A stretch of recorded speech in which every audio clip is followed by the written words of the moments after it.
Hey everybody, it's Yafa. I hope you enjoyed the other video. We have so many more questions, so I want to record this extra one so that I can answer the rest of them. Okay, how can I help a child streamline his thoughts and not be all over?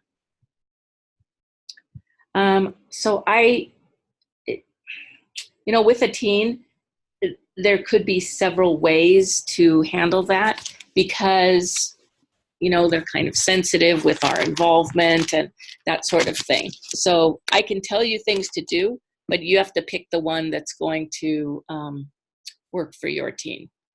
So I'll give you three right now. First of all, you can sit with them and discuss, just say, tell me all of them and let's, write a list, and you write the list. You're not doing the work for them because the task at hand is thinking, and you're not doing their thinking. You're just taking notes. It's always important when you think about helping your child, are you doing the task required or are you just helping them do the task required? And if you are doing it, think about a different way. So for instance, if you have a child with dysgraphia, which is not uncommon, your child does need writing practice, but maybe they will talk their thoughts to you or into a recording, and then you'll make a list.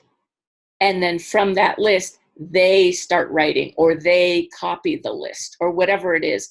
They will be writing, but you're just maybe doing it first. Or you can alternate. You write one, I write one. You write one, I write one. Something like that.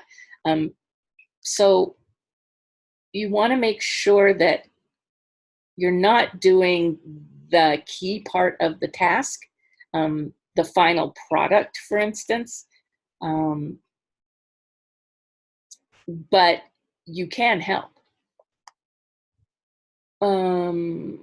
So that's one way to streamline their thoughts. And also, don't make it a bad thing.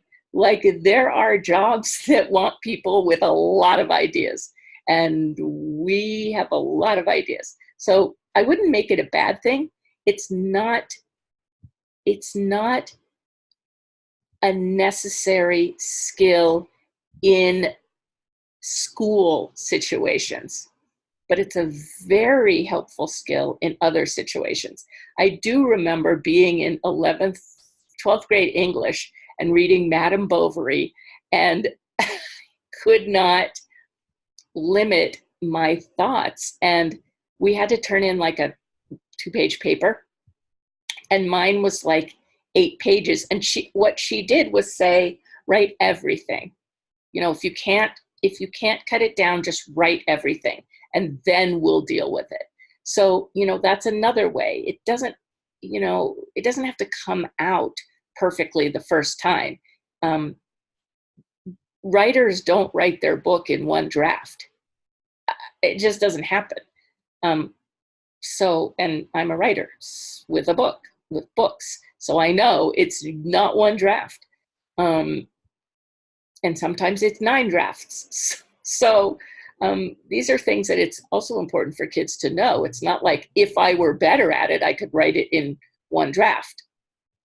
No, there are paid authors that don't write in one draft.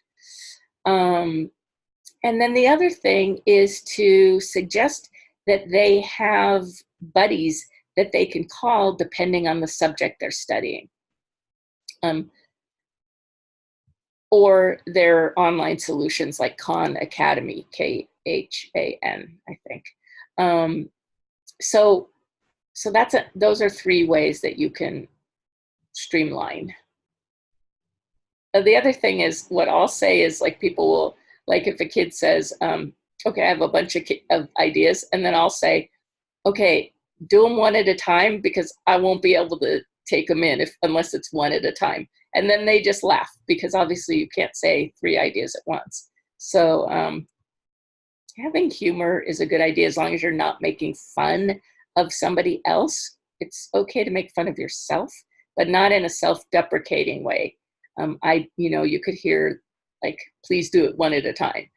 That's not self-deprecating. It's not other deprecating. How can he, we have 2 questions about friends. How can he, wait.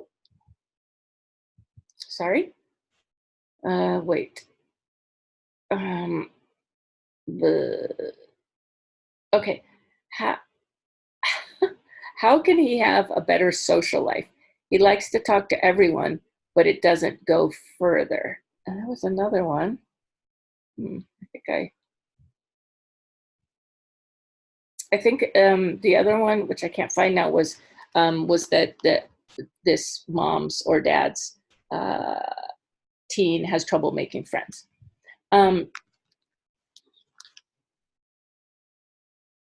So one thing it's important to find out is whether your child, your teen, is satisfied with their social life.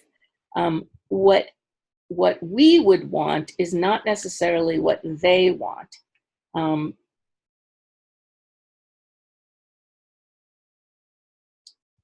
So that's something to think about. As far as making friends, a lot of people, what they want in a friend is somebody that will listen to them. So you can teach your child how to listen better, and how to, what do you say when a friend is unburdening themselves? You don't necessarily give them advice. You say, wow, that sounds really hard. Is there something I can do to help? So practicing interactions can be helpful. Again, you can use TV or movies to demonstrate that. There was, again, I'm going to refer to The Bachelorette. There was one bachelor on there, and he was so great. If you're a Bachelor fan, it was Mike. He always asked the Bachelorette, Hannah, how do you feel about that? Or how did that affect you? Or, he would ask deeper questions instead of just turning everything back to himself and saying, oh yeah, that happened to me, I get it. He would say, well, how did that make you feel? Or what did you do? Like he would go deeper with her. And it was like, every time he asked a question, I'd be like, dang, that's a good question. And none of the other bachelors were doing that. Sorry. I mean, you may like some of the other ones better, but none of them were doing it. He had that down. So asking questions and listening for the answers. So listening is going to be a really big deal.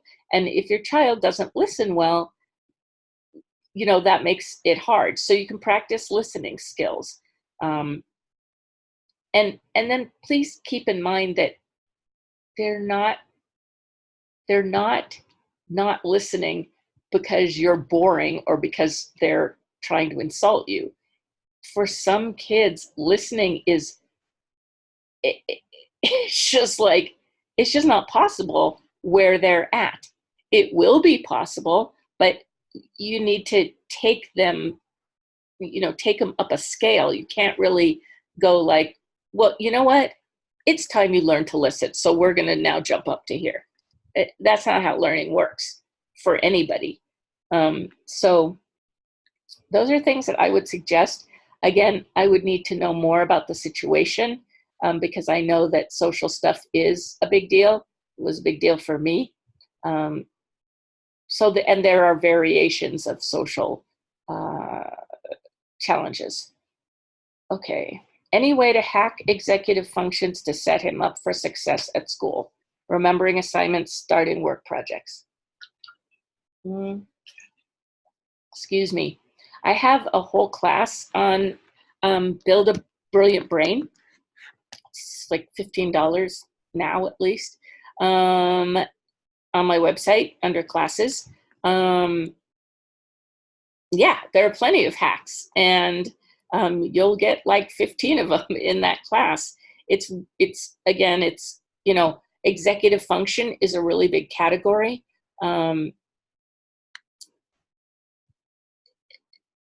The most obvious ones I can say to answer your question at this point is remembering assignments. You can set up an alarm if they have a smartphone.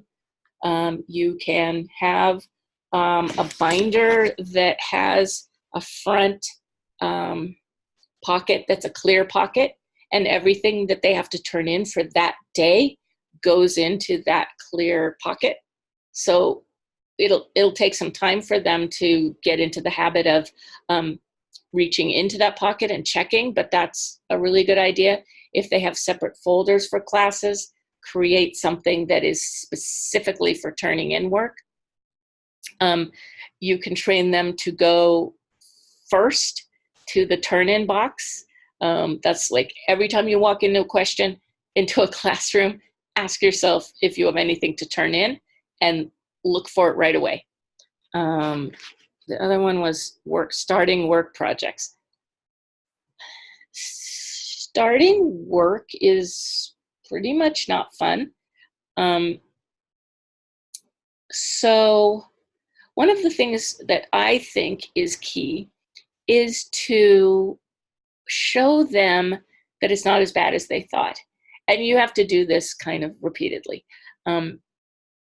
We sometimes don't start because it just feels like, holy crap, this is going to take hours. And then usually you get started and it takes 10 minutes or it takes a half an hour. So starting to time things is a good idea just for the evidence, because kids and some adults with ADHD don't have a really good concept of time. We aren't necessarily sensitive to our body's signals. And time is felt physically. That's how you know to wake up at the same time every day before your alarm clock goes off. It's in your body. It's your body telling you to wake up. And a lot of people with ADHD don't have control over their bodies or a connection with their bodies. Even if they're athletic, the only time I've seen that come naturally to somebody is when they have a background in their family of getting massages, getting something like physical therapy where you're asked to pay attention to how your body feels. When you're playing a sport, you're not paying attention to how your body feels. You're paying attention to the activity and the action of the activity. When you're doing physical therapy or you're getting massaged, when you're getting physical therapy or getting massaged, yoga also, you are holding positions that help you focus on a specific body message. It's not like you're, swimming. I'm running. I got to go as fast as I can. Running. I got to go as fast as I can. When you're doing, massage, yoga, Pilates, physical therapy, you are holding positions, or somebody's holding your body in a position so that you have time to learn how your body feels and how it reacts and that sort of thing. Okay, phew. The questions are on my phone. How can I help him effectively manage his emotions when he's angry, as he tends to keep things in until he explodes, and then it's not pretty or an effective expression of anger? Yeah.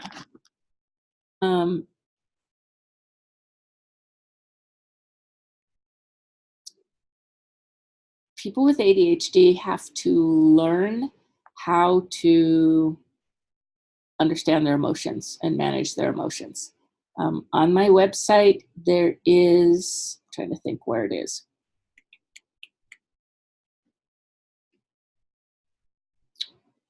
If you search for emotional regulation, you'll find a recording of me talking to a client and a client family about a bunch of techniques you can use to teach kids and teens about identifying emotions and expressing emotions.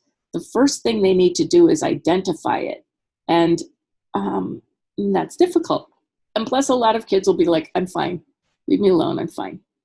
So for whatever reason, they're not encouraged to share what's going on. So they're not going to share their feelings right off the bat. But, you can say, like usually what I'll say is, if you're angry, tell me. I mean, I'm totally okay with you telling me that you're angry at me. And they know that I am. I'm not going to like double cross them and then, jump on them and attack them for being angry, or even if it's about me. I think that we have to establish an atmosphere of trust in a family where we can feel safe, that we are accepted regardless of what we do, which isn't to say that there's no response at all. But if we're saying things like, I can't even believe that you would do something like that. What, and you're just what you're saying is like a huge punishment, regardless of whatever else you do. Why did you think, on what planet did you think this was okay to do? Like that kind of exaggeration is mocking. It's ridicule. The other thing is that sometimes, and I've been guilty of this, we think that, okay, we won't get mad, but we'll say we're disappointed. I'm not mad, but I am disappointed. That's not super accepting either. It's not anger, but it isn't kind either. And here's the other thing. It puts them in charge of your emotions. If I'm disappointed, what I would say is, I feel disappointed, but I'll get over it. It's okay. Because it's my emotion. Disappointment is my emotion. Nobody can make me feel disappointed. That's my choice. So there are very few things that people actually do to us, and we need to let our kids know that they aren't doing things to us. They're just living their life and struggling through to varying degrees, and we're here to help. That's what our job is. Our job is not to sit and, correct and berate and, this is not okay and this is okay. Our job is to help them, to reach out a hand. We're parents, we're teachers, we're leaders. We're not supposed to be jailers or policemen or police officers. Which isn't to say that I don't believe in rules, because I do, and I have a whole program on that. No, that's not it. Our child is doing fine academically, but he wants to do better. However, he doesn't work hard. Well, there's a mixed message. If he's not working hard and he wants to do better, it's probably because he doesn't know how to do anything different than what he's already doing. Whatever he's doing is working, and he doesn't know how to work harder. It's probably what it is. Fairly simple, so he needs help, and that could be a tutor, for instance. Perhaps a tutor can give him some skills, some study skills. It depends on what his particular situation is. I can help with that with coaching.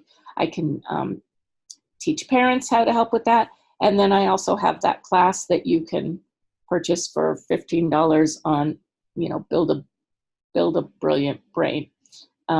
which gives a lot of executive function skills and how you can help. Yeah.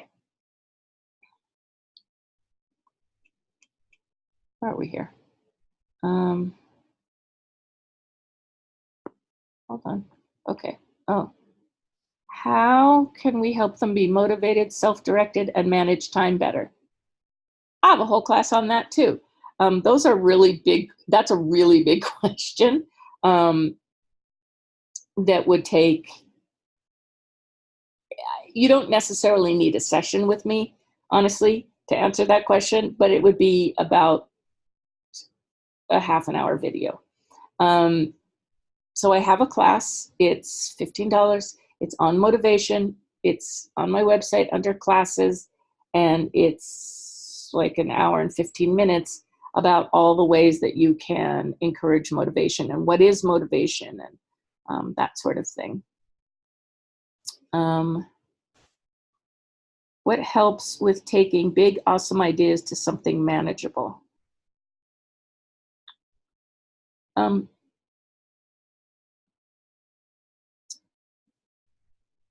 Depending on the way your mind works, one of the ways is that you can go backwards. So you start with the big idea, and then then you go like, what would be a step before that, a step before that, a step before that. So you're going backwards. Instead of looking at first step, second step, third step, you're looking at third step, second step, first step. And write those all out, and then, even put check boxes by them so that you can check off when you've completed one of those tasks. So this is from a teenager. How do I help myself with remembering what I was doing after I get distracted? So I don't know what the thing is. Depending on what the thing is, there would be different ways to remind yourself.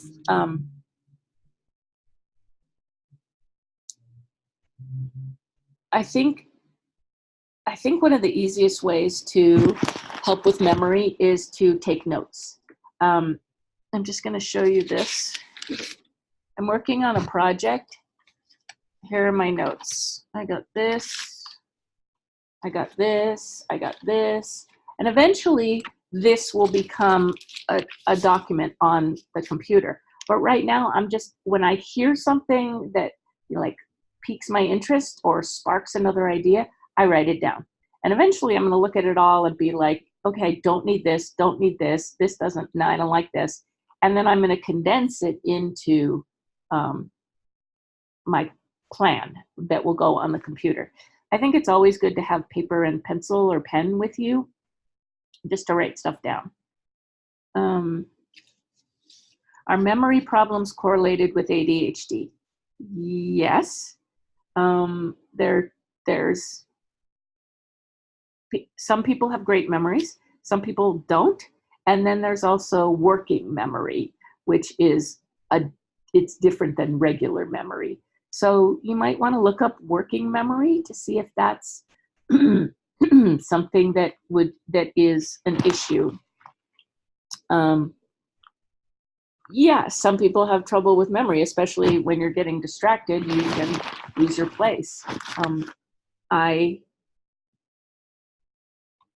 I mean, some of this has to do with getting real help, not getting a sort of a canned solution, but getting help for like, let me see specifically what you're talking about so that we can organize it into a way that'll work for you. If that makes sense. This is a canned answer. I don't think that's going to help you. I think meeting with you online or in person, whatever, and going through stuff is going to be helpful. How can I organize and plan my days as a mom with ADHD when my plans change at a moment's notice because of my 3 kids' needs? It's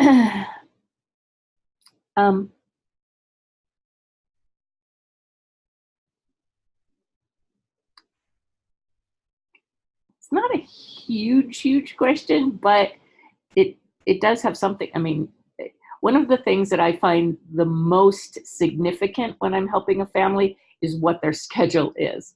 So, so it would help to know more about this schedule. But when you say 3 kids needs, I would look at whether you really mean needs or whether it's more like what they're demanding from you. You can, and I don't know what your day looks like, but you can create pockets of time where you are not disturbed. You can set boundaries for your own health, and the kids will, you'll create some activity for the kids, and you won't just sort of leave them to it, depending on, I mean, I guess they're teenagers. They're teenagers, their needs are way less than if they're little kids. So if you're talking about, I don't know exactly what you're talking about, which is the issue. If you're talking about driving them around, I mean, one of the things that I do is I have Kindle on my phone. So I always have my books with me. And so I'm always taking time to read. But so I haven't been given enough information here. But then, of course, the other thing is that you need to make sure that your ADHD is also supported. Okay, that was it. You will get these videos anon, and do remember that we have the class coming up, and the information you need is in your email. All right, thanks everybody. Bye.